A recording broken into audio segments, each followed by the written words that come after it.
kahapon nag-press ko na si Director Matibag ng National Bureau of Investigation.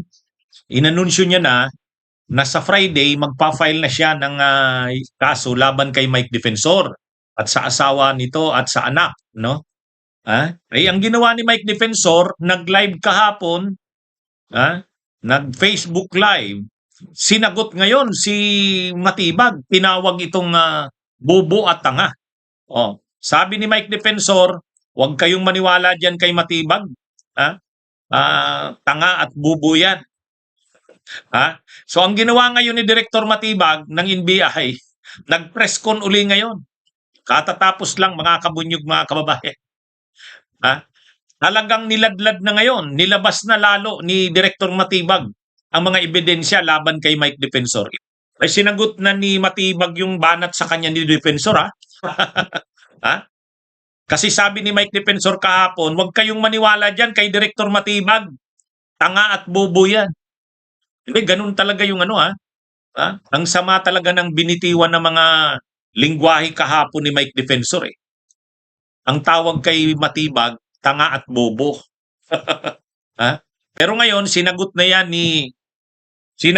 mga kabunyog ni Director Matibag. Sabi ni Director Matibag, sa dami ng ebidensya, itong matyaga nilang pagtitipo ng ebidensya, paano daw sila masasabing tanga sila at bobo? Nakitahan daw yung kanila daw ng mga ebidensyang natipon ay produkto ng matyagang pag-iimbestiga. Kaya paano daw masasabing tanga sila? Yun ang sagot ni Director Matibag. Tingnan na lang daw sa pagsampa nila ng kaso kung tanga nga sila at bobo. Ito pa yung sabi ni Director Matibag, mga kabunyog. Ang tanga daw at bobo ay yung isangkot mo ang pamilya mo sa mga aktibidad na illegal. Yun, matindi yun. Matindi yun, mga kabunyog. Ganun ang pagkakasabi talaga ni Director Matibag. Mas katangahan daw at kabubuhan yung isangkot mo, i-involve mo ang pamilya mo sa mga illegal na aktibidad tulad nitong human trafficking. Alam naman natin na yung asawa ni Mike Defensor nasangkot dito. Ito yung anak niyang abogada, Kasi yung anak niyang abogada, corporate secretary. Yung asawa niya naman, president and CEO. Kaya sabi ni Director Matibag, mas tanga daw, mas katangahan daw yung isangkot mo, pati ang pamilya mo, i-involve mo sa mga illegal na aktibidad na tulad nito. Yun, matindi, So ito mga kabunyog, medyo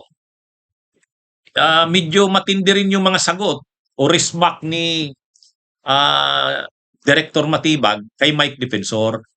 Sabi niya, ganyan talaga kapag wala ka nang maisasagot. Sabi ni Director Matibag, kapag matibay ang mga ebidensya, madidiin ka na, ang gagawin mo na lang, tawagin mo na lang yung tawagin mo na lang na tanga at bobo. Yang pagtawagan niya sa kanya ni Mike Defensor na tanga at bobo, patunay lang yan na walang maisagot daw si Mike Defensor. Ayan. Kasi kung may maisasagot daw, di sasagutin niya, hindi niya tatawagin si Director Matibag na tanga at bobo. Kaya sa totoo lang mga kabunyog, ang nangyari dito, mas lalong uminit si Director Matibag. Mas lalong nagpursigi talaga. Sabi niya bukas ipa-file na yan. Bukas sigurado na. Pinakita niya na nga yung yung mga bagong ebidensya, mas naging detalyado yung mga paliwanag ni Director Matibag. Maganda pala pag nagagalit si Director Matibag Mas lalong nagiging kumpleto ang mga niya, ang mga paliwanag. Ayan. So yan mga kabunyog, sabi ni Director Matibag kay Mike Defensor, tapos ngayon, gagawa-gawa daw si Mike Defensor ng mga krimen na tulad nito, human trafficking. Tapos pagkakasuhan na, sasabihin, pinupolitika. Yan daw ang kadalasang palusot. Kapag nadidiin nasusukol na, sasabihin na pinupolitika. Oh. At kapag wala nang maisagot, walang mga malinaw na depensa, yan na daw, tatawagin na daw silang tanga at bobo. Yan. Kaya, yan mga kabunyog, ano? Pero, sabi ni Direktor Matibag, harapin na lang daw. Kasi sabi ni Direktor Matibag, sigurado daw sila na malakas ang kanilang laban dito. Matibay sila na sa paniniwala na makukonvict. Ayon sa kanila, makukonvict si Mike Defensor dito. Makukonvict daw. Kaya ano ito, sabi ni Direktor Matibag, abangan na lang, abangan na lang.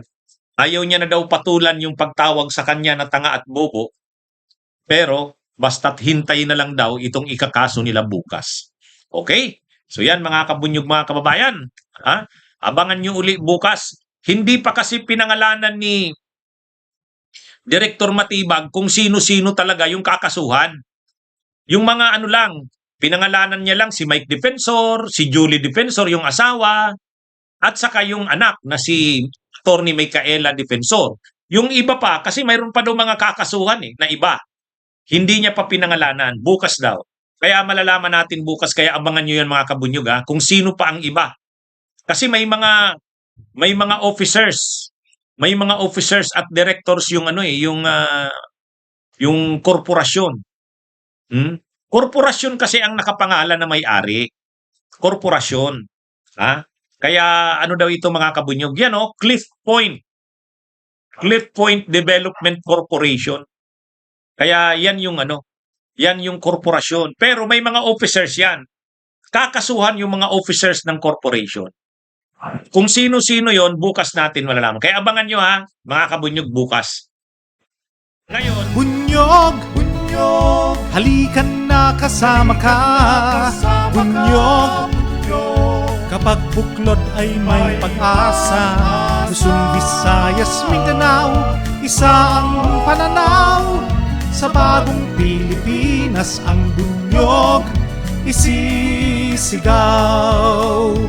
Bunyog.